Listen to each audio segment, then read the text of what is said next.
So let's talk about significant figures for a little bit. I briefly in the introduction today was giving you an idea of how we deal with significant figures, and it's important for you to be considering them in IB. One, because it's good to do, but two, on the IB exam, when you're doing calculations, you will lose points if you don't keep track of significant figures within a reasonable amount.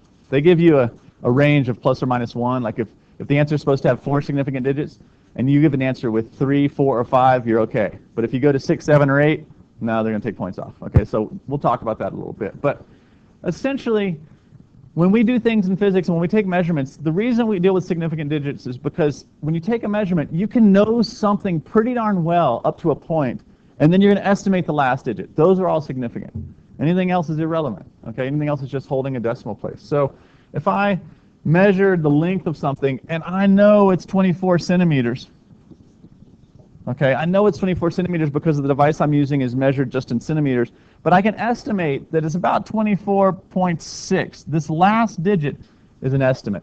These are absolutely known really well, and this is my best guess, okay? And those 3 digits are significant. So all 3 of those would be significant digits. If I have zeros that are just telling me where a decimal place goes, they don't really count as being significant. They're just kind of holding the place and letting me move the actual significant numbers one way or another. What's really critical, though, for you guys to know is that when you're doing calculations, your calculator has no idea what's significant and what's not. So when you do calculations, you need to be thinking as a human, which of these digits count? So for example, if I know something is 2.0 centimeters, and another thing is 3.0 centimeters, and I'm doing some division, what would be my answer? What would I get if I did that division? When I enter it in a calculator, what does it tell me?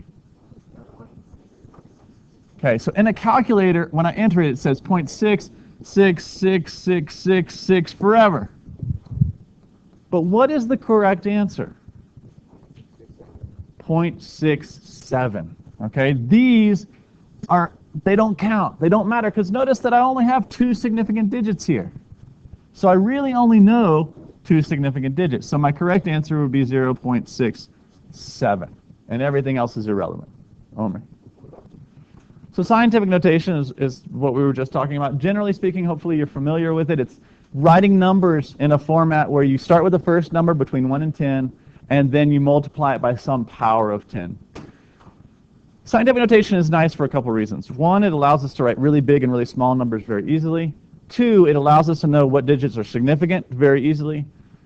What's critical for you guys is knowing how to enter a number in scientific notation into your calculator. Because when you do calculations with numbers in scientific notation, if you don't enter them in your calculator correctly, there's a good chance at some point you'll get a wrong answer. Because your calculator doesn't think. Bless you. Your calculator does what you ask it to do. And sometimes you're asking it to do things that you don't know you're asking it to do. So, for example, this number that keeps popping up, the universal gravitational constant, that's not a number, 6.67, come on, 6.67 times 10 to the negative 11. How do you enter that into your calculator? Okay, a lot of people will do this. 6.67 times 10 raised to the negative 11. I'm going to encourage you not to do that, okay? Because your calculator sees this as a number and sees this as a separate number. And so now if I squared that, let's say I needed to square that number, and I just went, oh, okay, I'm gonna hit the squared button on my calculator because that's super easy, right? What it will do is it will square one of these and not the other because they are separate numbers, all right? What you want to do is enter these numbers as a single number. So there's a special button on your calculator. It's the double E button, okay, which actually the button itself is a little, if you have a TI-83, it's the comma right above the number 7. You guys, everybody see that? So for scientific notation, what you do is you go 6.67, then you hit second function, double E, okay, and that gives you a little E on the screen, and then you just enter negative 11. Yeah. All right, so like we said, it's really useful in dealing with really large and really small numbers. Another thing that happens in physics quite a bit is we use metric prefixes when we talk about really big or really small numbers. You don't need to memorize all the metric prefixes because you're going to have a list of them in a book that I'm going to give you that has all the equations you need to know for this class. One of the pages is all the metric multipliers. But there's a couple that you should probably just get comfortable with. For example, kilo. What's a kilo? 1,000. So a kilogram's 1,000 grams, right? A kilonewton's 1,000 newtons. A kilosecond, 1,000 seconds. Kilodollar, 1,000 bucks. Okay, great. So know that one. That one's common. Centi. What's a centi? Okay, it's a cent. It's a hundredth. That's a hundredth. A centimeter is a hundredth of a meter. Centigram, a hundredth of a gram. Milli is another one you should know. What's a milli? 1,000th. Okay, and so anytime you see a millimeter or milligram, that's 1,000th of that basic thing. So know those three prefixes. You will see other ones and recognize they're out there. There are some that you are probably getting more comfortable with just because of the world of computers today. For example, what do you hear? What do you hear in computer technology all the time? Megabytes, gigabytes. Okay, what's a megabyte? What's a megabyte? 10 to the 6th. It's 1,000,000 bytes. A mega of anything is 1,000,000.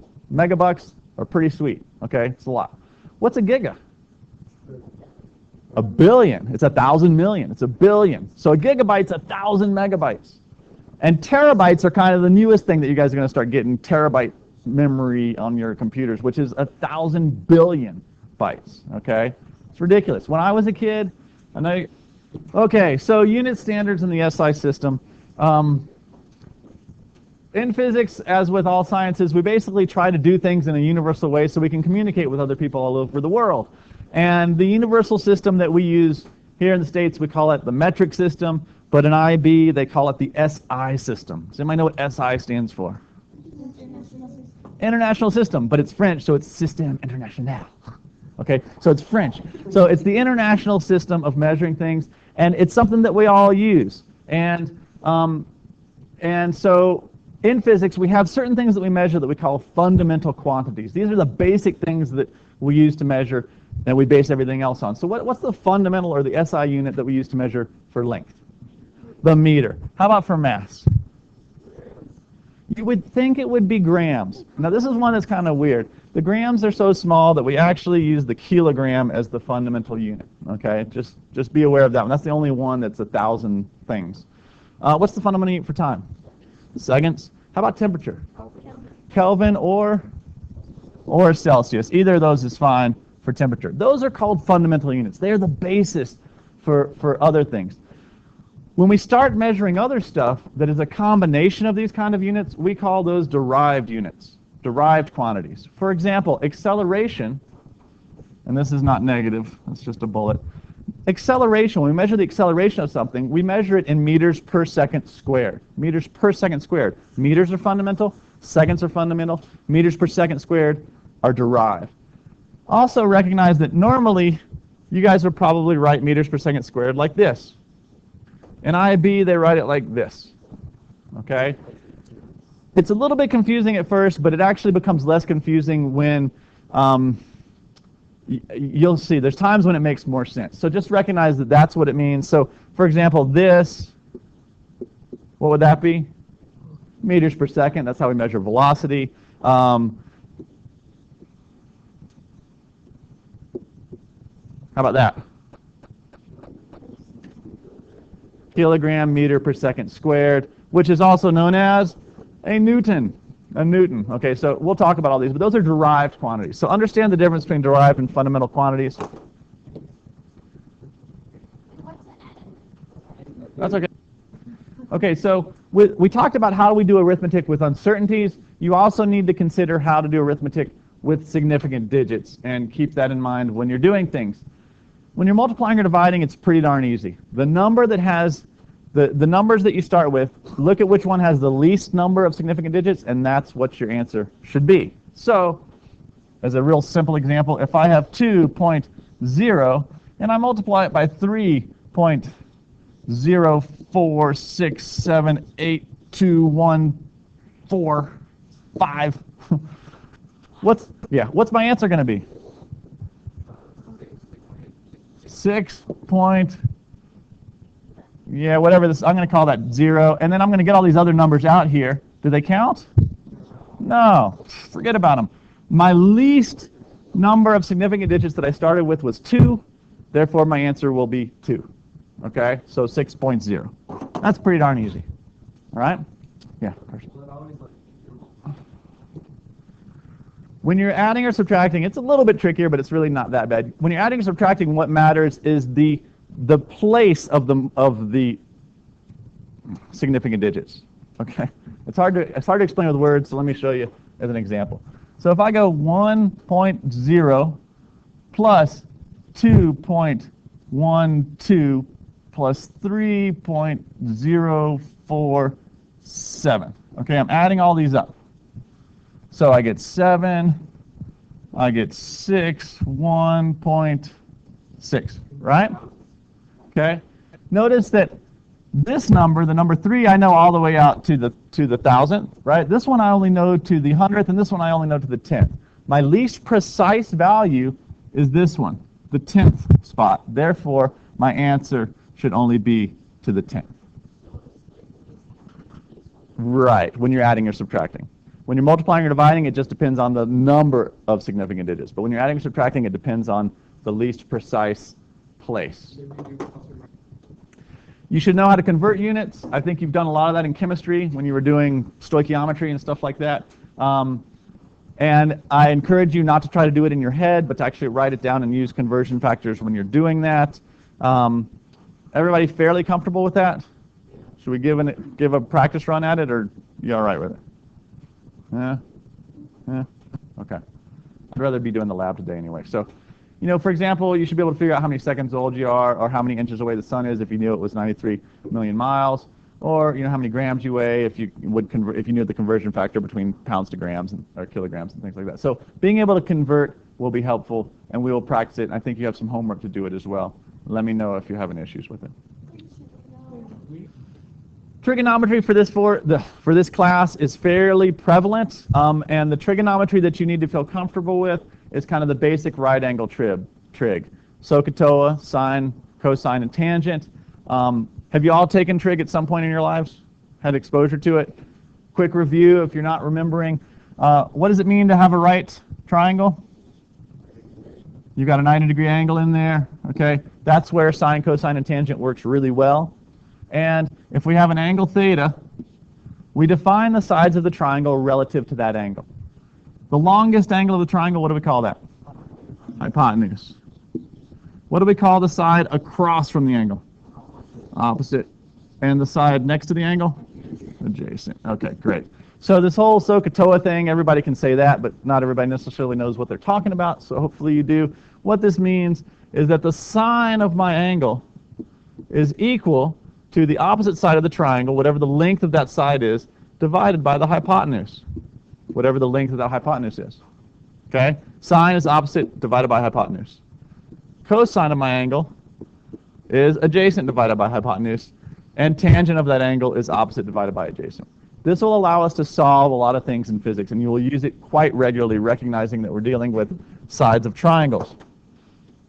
The right angle trig is the most common thing. Occasionally, the law of sines will be helpful. This works on any triangle. It doesn't have to be a right triangle anymore. It can just be any old triangle. And if you take a triangle and label its sides A, B, and C, the angles across from those sides, we will give the same letter. And what they've discovered is if I take the sine of an angle and divide it by the length of the side across from it, that number will be the same no matter which side and angle I choose on any triangle. It doesn't have to be a right triangle anymore. That can be pretty helpful too sometimes. And occasionally you will use this other thing called the law of cosines. This is kind of nice because, again, the triangle does not have to be a right triangle. This works for all triangles. It's a relationship between the sides and one of the angles. What does this look similar to? Pythagorean theorem. And what was the Pythagorean theorem helpful? What kind of triangle do you need? So take a look. If I have a right triangle, and this is C, and this is A, and this is B, okay, and this is angle C, and my angle C is 90 degrees, I can figure out how long side C is if I know AB and the angle in between them using this law of cosines. But In this particular case, in this specific case, when I have a 90-degree triangle, what is the cosine of 90 degrees?